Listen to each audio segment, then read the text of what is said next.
Our sponsor this month is Published, an affiliate of Village Voices. Published offers all author services from writing tips, critiques, manuscript evaluations, and editing, as well as tips to help you become published. If you prefer to self-publish, purchase the step-by-step book on publishing through Amazon, or purchase services a la carte, from formatting to creating custom covers, or even tips to gather endorsements. The staff is headed by 2 professional writers. After your books are published, either trade paper, electronically, or both, purchase marketing tips, web services, book trailers, or turn your book into an audiobook. Publish provides all your writing, publishing, and marketing needs. So give them a call at 941-748-6865. Contact them online at dgould497@aol.com, or go to the website at www.publishedavillagevoices.webs.com.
Good afternoon. Welcome to Culture Coast. The intro you just heard was by Al Musitano, and today we are interviewing Pricilla Kline of Ewe and Eye, and that is not the way you think it is. Hi, Pricilla. How are you? Hi, I'm fine. Should I have said how are you?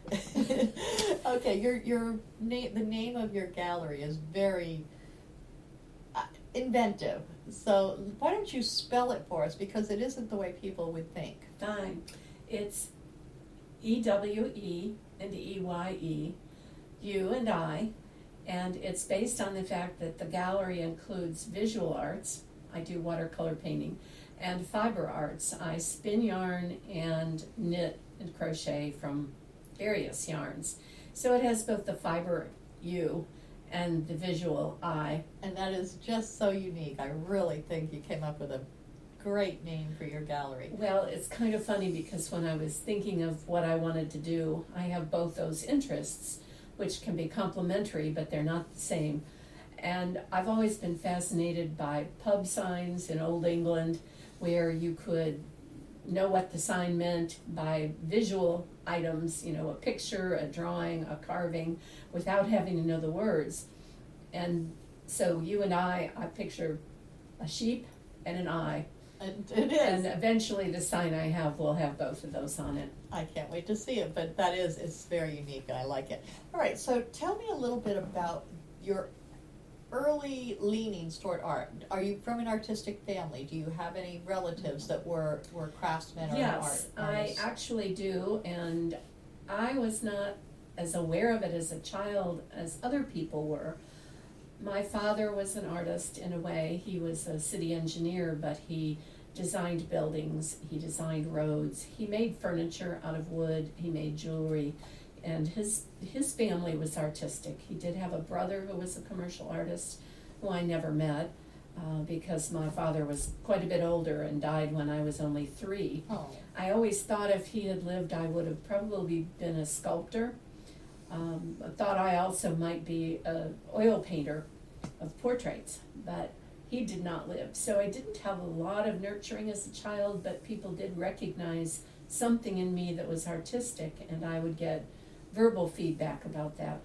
I had an interesting conversation with my sister very recently, and I told her I would be doing this interview, and she said, well, something about you that I've always noticed is you observe things. And she said that started when you were a very small child, that you observed everything. You observed shapes and colors particularly. You could always discriminate colors, and she said that's something I don't do, so it was very evident when you did. And I appreciated her insight, because I do tend to notice one of the things I like to paint is leaves, and I will take a leaf in nature and really just look at it, set it down on the table, start sketching it onto a piece of paper the way I see the shape of the leaf, and then every section of the leaf I'll paint. And then I add colors, sometimes imaginary colors, whatever.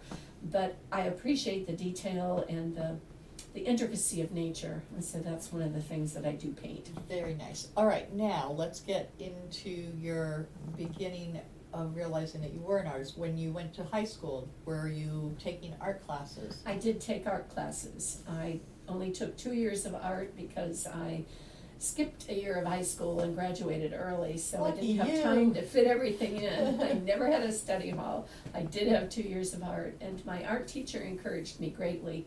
But as you can imagine, in high school art, the art teacher is dealing with all the kids that take the class for an easy grade and think they aren't going to have to work, so she can't really focus on a lot developing individual skills.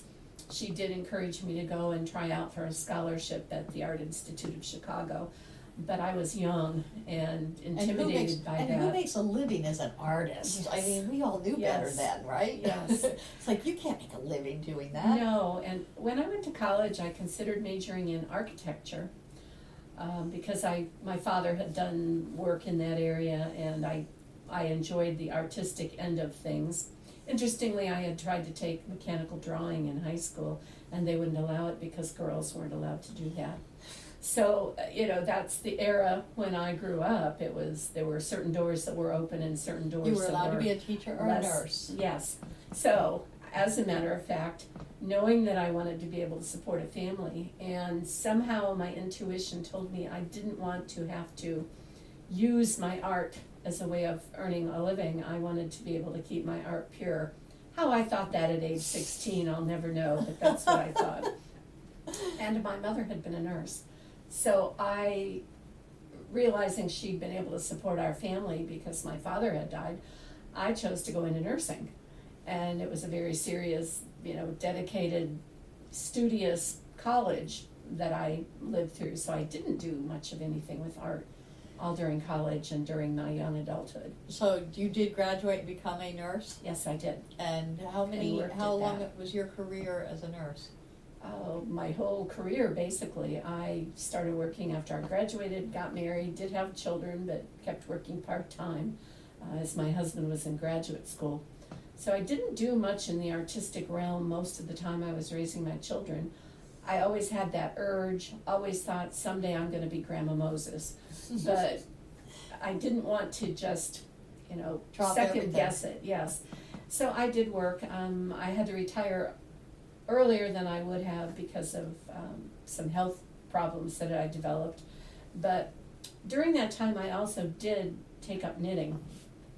And that is the other thing that I do, and the side issue being, I had learned to knit and do some other needlework from my grandmother when I was a child, but hadn't done anything seriously about it until I was a freshman in college. And my freshman roommate came with all kinds of beautiful hand-knit sweaters. And I loved her sweaters, so I went home one weekend and asked my mother to knit me some, because she had when I was growing up, and she refused. Oh no! One might think that isn't a good thing, but in my case it was the best thing she might have done for me, because I was so determined to have some hand-knit sweaters. I took up knitting very seriously. Went home with my college roommate for the weekend, asked her mother to get me started, which she did, and I never looked back. So I've been knitting for over 50 years, and it's a real passion of mine. And one of my excuses, I tell myself, if you have to have an addiction, it's nice to have one that's a positive, constructive addiction. Absolutely. So I buy Absolutely. yarn, now I spin my own, which I've been doing for about 15 years. And I am fascinated. I teach classes also in knitting, spinning, crochet. So other young ladies who go And- home and ask their mom to teach them knitting and they get told no, they can come to you. They can come to me. I basically just want to share the joy. I have so much pleasure out of all of the things that I do, the knitting, the spinning, the crocheting, the painting in particular. The other things are such an easy fallback position that I often don't paint when I would like to be painting, because it's so much easier just to pick up a skein of yarn and do something. But the painting is the nearest and The dearest. painting, you actually have to be in a zone, right? You have to close everybody else off, whereas you can Yes. knit and people can be all around and you just do it by root. That's a really good way of explaining it. I've done it so long, it's so automatic. There are times when, of course, I concentrate, but a lot of the patterns that I use repeatedly, even lace patterns, once you have it in your brain, you can just do it, and it doesn't require a lot of focus. And the portability of it, I never become frustrated waiting in a doctor's office or in a line for something, because I always have something with me that I can do with my hands. Right. But the painting, in contrast, it requires concentration. And To focus. me, it's work. It's work in the sense of Creative, but you have to focus, and when you're in it, you're really in it. But yes, it excludes the rest of the world, and it and interruptions is, take you out of there and then you have to work to get back into that zone. exactly. So it is difficult to find that time and Exactly. space. I have the same thing with writing, so I know Yes, what you're you talking understand about. that. I It can, is. I can be writing and then if I'm interrupted, it's like, Oh no. now I have to go back and start over because I'm not there anymore. I've been distracted from it. So People it is. talk about that zone a lot, and when I'm in it, I'm not aware of it. But when I'm taken out of it, yes, I am. And it is something where the focus is intense and it's real and it's very, very You're alive productive. in there. Oh, you're It's- alive. Yes, It is it a has zone. meaning. It has definite meaning, and it's there's a sense of productivity that you just, there's nothing else quite like it. I think when writers talk about writer's block, it's because they can't get back into that zone. That's what they're talking about. Not that they can't write. They could write anything, and that's what a lot of times they're told to do. Just go ahead and work it, and you'll end up back in the zone. And that's what they're trying to do, is get them back there. But it's really not writer's block. It's trouble getting to your zone. I would compare that in a different way with the kind of zone you're in with knitting or especially spinning. I demonstrate spinning at various events and also in my gallery when I'm there. I'm open usually Fridays and Saturdays, and when I'm there, I will always be spinning, or if not spinning, knitting something. And people will notice, they'll say, that looks very relaxing.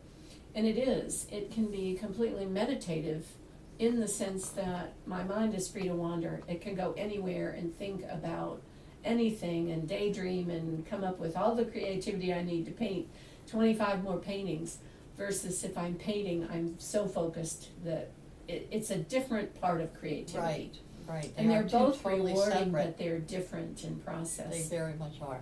So, when did your children are all grown before you decided to make your way as an artist? What brought that about? Well, I consider my knitting and my spinning also art. It's a different end of things. Right, when did And that start? I've always You were knit. knitting I all the didn't have a time. lot of time when my children were young, as you can imagine. I have 2 daughters, and when they were toddlers and school age, they took up most of my time when I wasn't working as a nurse. But I always did some knitting and made things for them in particular, which was a rewarding thing in itself. I always dreamed of having more time to do that. It wasn't until I retired, I wound up being a professor of nursing. I was a professor of psychiatric mental health nursing. And my last job was That's 17 and a stressful. half years. And I loved that too. But it was stressful. a different kind of thing. One of the things I remember when I grew up, I always used to read and save little quotations in books. And one of the things that helped me to understand my choices in life was a quotation that said, "Character develops in the stream of life, talent develops in solitude." I guess it said the other way around. Talent develops in solitude, character develops in the stream of life. And I always wanted to develop the talent that I considered was a God-given through my family and genetics, and a gift. Talent is a gift. You felt can't like, force it. No, I felt like what I had was not something I could take credit for, but I felt an obligation that I should have developed it more or sooner, and my life didn't take that turn. What was hard for me was I was very shy as a child. And so the business about developing character, by going into nursing, I had to choose to interact with people. And to be effective in my work, I had to be brave enough to walk into the room of the next patient. And when I was in college and as a student, that took every bit of courage I had to begin to reach out and connect with other people. I think a lot of young people have that they're fearful of the unknown and how people are going to react to them, and that's what causes that shyness. And once they earn confidence, that goes away. But I think it's mainly a fear of how people are going to perceive them when they walk into That is really perceptive of you, because that's what went on inside of me. I knew I wanted to be a nurse. I knew I had the ability. I knew I had something to offer people. But the presumption that I could walk into a patient's room and say, "Hi, I'm going to take care of you today," and that I had the ability to do that took every bit of courage and fortitude to do each time. And I remember feeling that way. But as I did it and realized that the people appreciated what I did for them, and that I had something to offer, and the more that confidence grew, the easier it became. So I wound up being not only a nurse, but an instructor of nursing, and then a professor, and sharing what I had learned with a wider audience.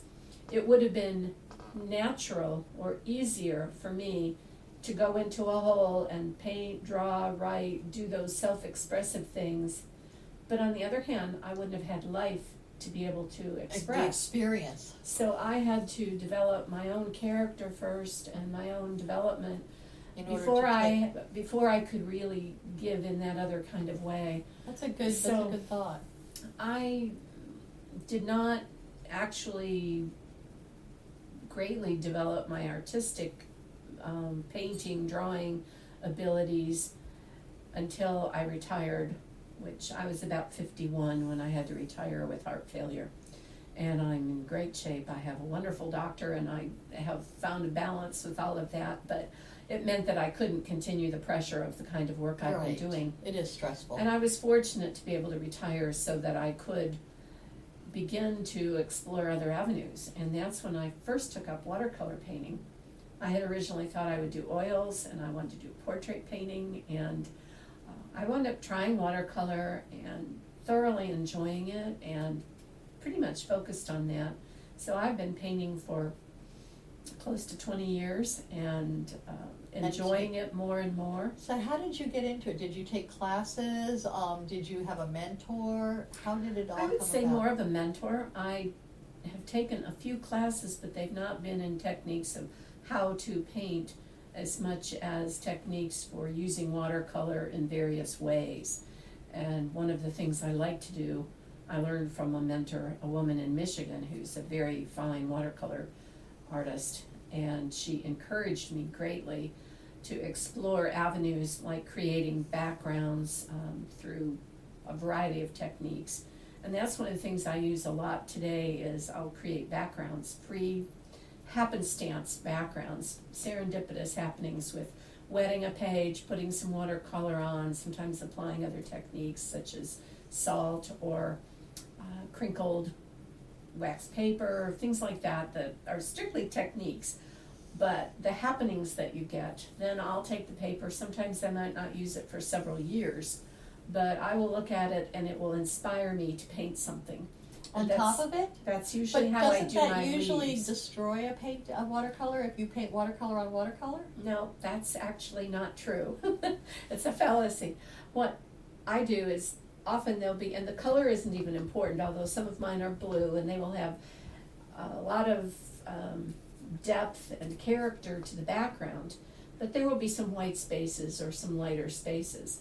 And I will look at those and then I'll get inspired. I have painted birds on backgrounds like that. I've painted a lot of my leaves are done that way, so that it looks as though the leaves are floating in the atmosphere after the painting is done. And as long as that first painting is totally dry, you can paint over it. That's considered glazing. And so sometimes the designs or the patterns or bubbles will show through the leaf and just give it more depth and character. Very nice. So that's my favorite kind of painting. Okay, and now do you do acrylics or oils at all, or just watercolors I don't now? at this point. Okay. I have done oils. You have focused and on watercolor. That's a whole different thing. It requires more Mixing of space colors. and, yeah. One of my favorite things to do is mix colors. That is a natural thing, and as my sister pointed out to me, that's something I was born with and was very young, and I find I readily can mix colors that I imagine in my mind's eye. And Which will bring us to the next segue, into your spinning. And you actually color some of your dyes and others you choose for their natural color. So tell us how you got into spinning. I mean, knitting is one thing, but most people don't knit their own yarn. They go and buy it at a store. And I still do that. There are all kinds of special yarns out there, and I can't resist, especially in a yarn sale. So I knit out of various yarns, not just my hand spun, but I also knit out of my hand spun. I have knit for so many years, and when I was first married, my husband had bought me an antique spinning wheel on a trip once, and I always thought, wouldn't it be fun to know how to spin? But I hadn't tried it. And once upon a time, I tried one at someone's house, and it was as much fun as I thought it was going to be, although I didn't do much with it that time. And I still didn't have an opportunity, and my life had stayed fairly busy. But shortly after I retired, we were out for a drive one day and passed an old house, and my husband was interested in collecting old windows he liked to restore old buildings. And this house looked like the windows had been replaced. So he said, let's just go stop and see what they've done with their old windows. Well, we got out and there was a man in the yard, and he said, oh, my wife could tell you about the windows. I don't really do that. She's in charge of the house. So he went off to talk to the wife, and I'm standing there with this man and looking over the fields. There are lots of sheep. So I, for conversational purposes, asked him what he was doing with the sheep, and he said, well, we're raising sheep to help maintain a flock that otherwise might be extinct, and my wife is a spinner. And I said, oh, you're kidding, I've always wanted to know how to spin. So he told me she had a guild that met once a month and at the library in the nearby town, and they taught people to spin. And I said, well, I'm a knitter and I'd love to do that. He said, oh, well, they don't know what to do with their yarn. They would probably love to talk with you. So I began going to that guild, and I shared some of my knitting skills, and from them learned and picked up a lot of hints about spinning. So that was in 1999, so I've been spinning a little over 15 years now. And most of that has just been It's just amazing exchanging watching with you other when people. you do it, and it's so unheard of anymore. It's very much a dying art. Well, it has been, but I think that it's catching on. I live in more than one place, and wherever I am, I find people who are knitters and spinners, and there are more spinners now than there would have been 10, 15, 20 years ago. So people are getting back to their roots There is a and movement toward that. natural. And there's also quite a bit of a movement in this country toward raising fiber animals, not only sheep, but Angora goats, llamas, alpacas, which are originally pack animals from South America, and they make great fiber for spinning. So yes, you can spend all your life, you can get the fleece right off of an animal, you can take it home, you can wash it, you can card it, you can spin from that, or you can also buy on the internet fiber that's not only washed, carded, combed, dyed, whatever you want. I generally don't buy from the internet because I want to see the fiber, feel it, know what it is I'm getting, But and then you spin it. Now, sometimes you dye it prior or after. I have done both. You can dye it as just plain fiber. You can dye it in a form that's called roving, where it's gone through a mill and been combed into a long, ropey preparation called roving. And you can dye that. You can dye that the whole thing, or you can lay it out in strings on the table and dye sections of it so that you wind up with a multicolored yarn. You can spin the yarn first and then dye it after it's been spun. And they all create different effects. So actually, when you think about creativity, the sky's the limit. That is so neat. And it was so fun watching you do it. I was like, look at, she's making it right, and she's making it look easy. And I can't even imagine going back to my roots like that and doing that.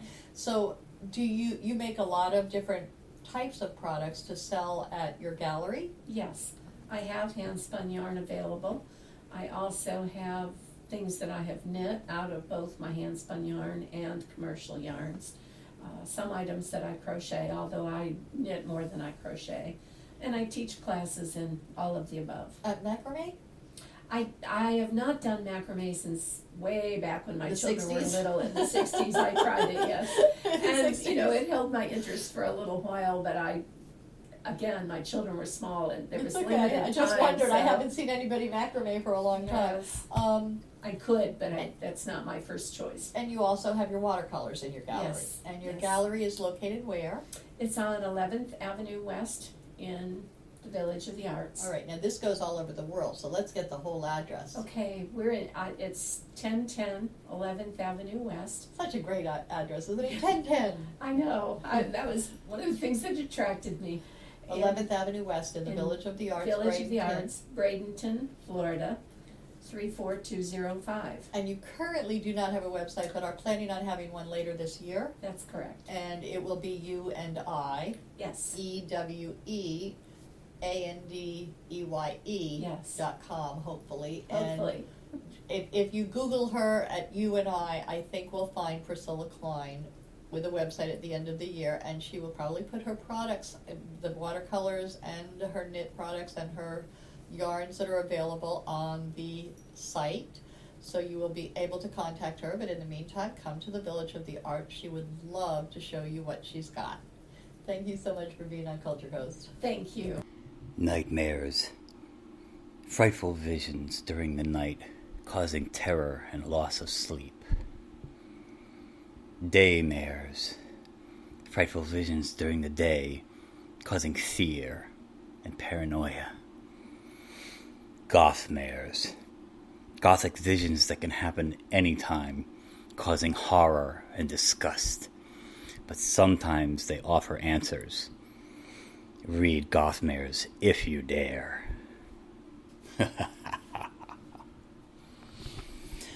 Gothmares, a young adult novel by Al Musitano, available on Amazon and fine bookstores everywhere. Village of the Arts, the largest artist colony in the state of Florida, located on 42 acres, includes artists, homes, galleries, gardens, and restaurants featuring handcrafted gifts, fine art sculptures, painting, photography, enviro art, healing arts, books, mystics, and musical variety. A few of the galleries are unique in their offerings. Village Voices specializes in books and art created exclusively by Florida residents. The Dancing Crane Gallery offers fine art, custom jewelry, and unique innovative art. The Village Mystic offers all things metaphysical: meditation, massage, mediums, aromatherapy, psychics, shamans, Reiki healing, and the gem mine, where you can mine for your own personal treasure. Yoga Arts offers classes or one-on-one coaching. Musicians and bands can be found throughout the area. Many of the artists and musicians offer classes. Restaurants and bakeries provide respite for the weary and magic for the foodies. Visit during the first Friday Art Walk and stroll through the shops and galleries enjoying free appetizers, wine, music, and demonstrations. For hours and information, please visit the website at www.villageofthearts.com.